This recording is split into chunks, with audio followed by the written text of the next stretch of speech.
Mario Lopez. What up? It's Mario Lopez. Joining me now in studio, actor, singer, songwriter Darren, Criss, and his brother Chuck. What's going on, guys? Hello. Not much, man. Good to be here. Thanks for coming. So you guys have a band together. We do. Computer games. Yeah. How about that? Cool title right there. How would you describe this sound and what led to the collaboration? Well, we'll start with the collaboration thing. I mean, we've been playing music our whole lives together, and Chuck had been in a band for a long time, and I kind of had my own little rabbit hole that I fell down with my TV and acting stuff, which we're very both fortunate to have had. And I got to a point where I was like, I've got to put out my own record, and I wasn't sure if I wanted it to be a solo thing. And so Chuck and I have been collaborating for so long that the songs that I wanted to put out were our songs, and it became clear to me that it wasn't going to be a me thing, it was an us thing. So the band is called Computer Games. Chuck, what do we sound like? What's our thing? I mean, at least with this EP, it's very 80s inspired, I think, because it comes from a nostalgic place, and we're harking back to, the record we wanted to make when we were kids, and, the records that were popular when we were growing up were like these late 80s, early 90s dance records. Nothing wrong with that. Love that. It's it kind of just made its way into the music kind of subconsciously. It definitely wasn't intentional, but I think a lot of because the thematic elements of the record is so nostalgic, it just sort of happened naturally. Like if you told me a year ago that we were going to put out a record that somebody would say sounds like Miami Sound Machine, I'd be like, no way, man, we can't sound like that. We're not good enough to do that. So we somehow pulled it off, and we're really thrilled that people have been kind of referencing those bands because we love those groups. Nice, man. And your first EP is called Lost Boys Life, a little throwback right there. Mm-hmm. Tell us about these songs. The new single, you got Lost Boys Life, and the new single is Every Single Night. Yes. Right? So tell me a little bit about those. Every Single Night is just one of these huge, I think one of the main adjectives that we use for music is just completely unapologetic. I mean, Chuck was in a very hip band called Freelance Whales, and I think both of us I think any artist can get consumed with how can I be as cool or poignant or interesting as possible, and your head just goes farther and farther up your butt. And I think once you just embrace doing something fun and accessible to as many people, I think that's what becomes really fun for us. So that's kind of what we set out to do. I mean, Every Single Night is just this really big, fun pop tune with just every pop, what do we say? Oh, more is more on that one. Like we're usually consumed with taking things back a little bit. Yeah, I mean, I remember we played the song for our friend Ben, and he's like, "Wow, you guys are doing everything on this song. Doing everything. Like, there's a guitar solo, there's a horn break, there's a key change, there's everything like going on. Every indulgence you can take as a songwriter, we're like, yeah, let's do that. Let's and just like, do it. And then it all ended up on this one song. So it's just a celebration of of overabundance of fun things. Do we have a clip of it, Fraser? We do. Our computer's really slow, ironically. Computer speakers. I can hear that bass. Put it in later. Yeah, they'll put it in.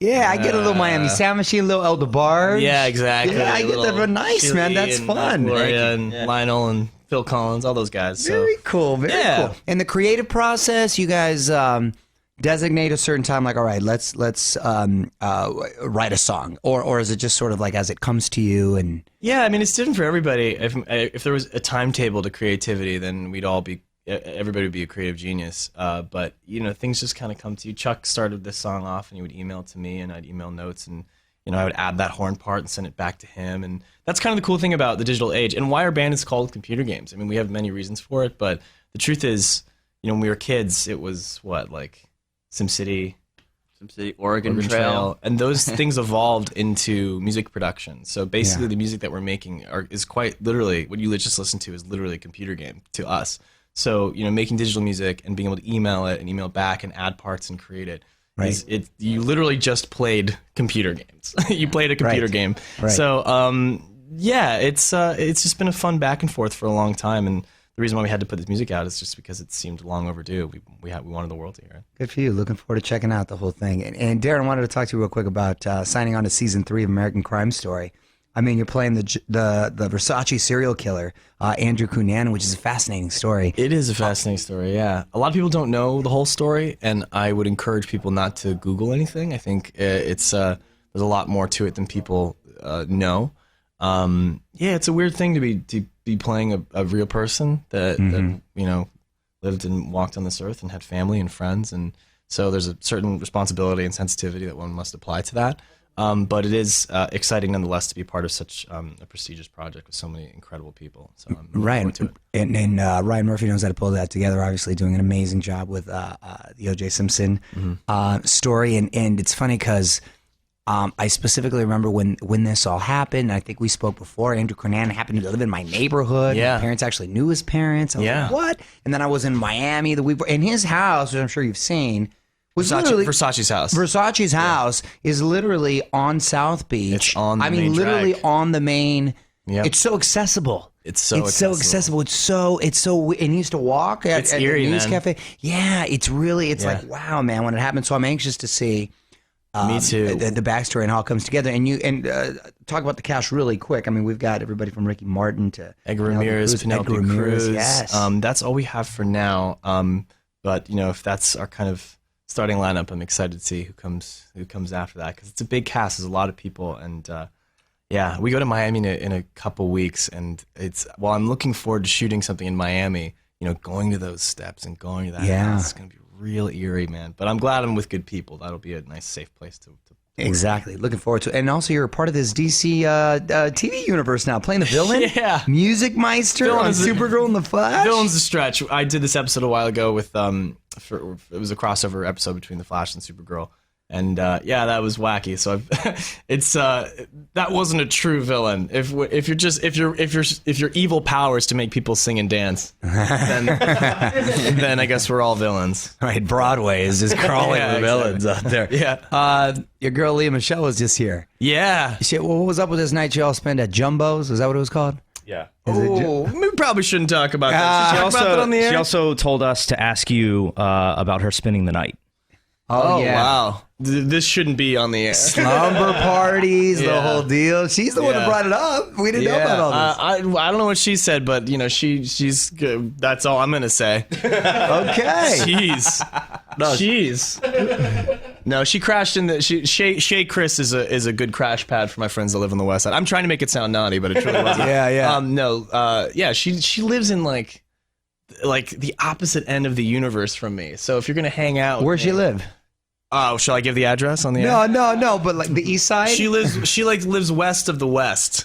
West of the West. West of the West. She's out there, man. So if you're got it. gonna come visit me, it was like just crash here. But it was great to catch up with her, and we were out with Cord Overstreet too.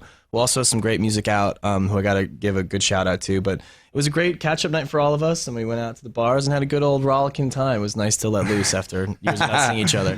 That's nice, man. No, she's super cool. And Chuck, I saw on social media that you guys took a parkour class and you ended up dislocating your shoulder. Is that true? Oh, parkour. Oh, parkour. Yeah, this. Yeah, was, what is that? This was Parkour? That's the Free jumping? when you're You know? jumping on buildings to buildings. Is there? Wait, there's a class that offers This was more than 10 years ago, by the way. What? Yeah. This is over 10 years ago. We were about to. Who offers that?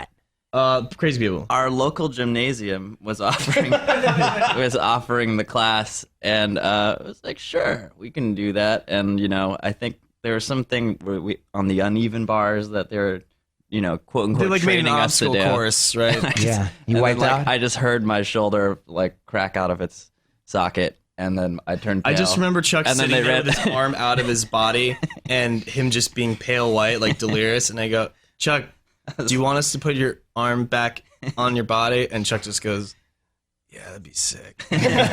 Wow. I've seen that before. Yeah. It's not. They're very nervous. They're like, "Can you sign this waiver?" Yeah. After the fact.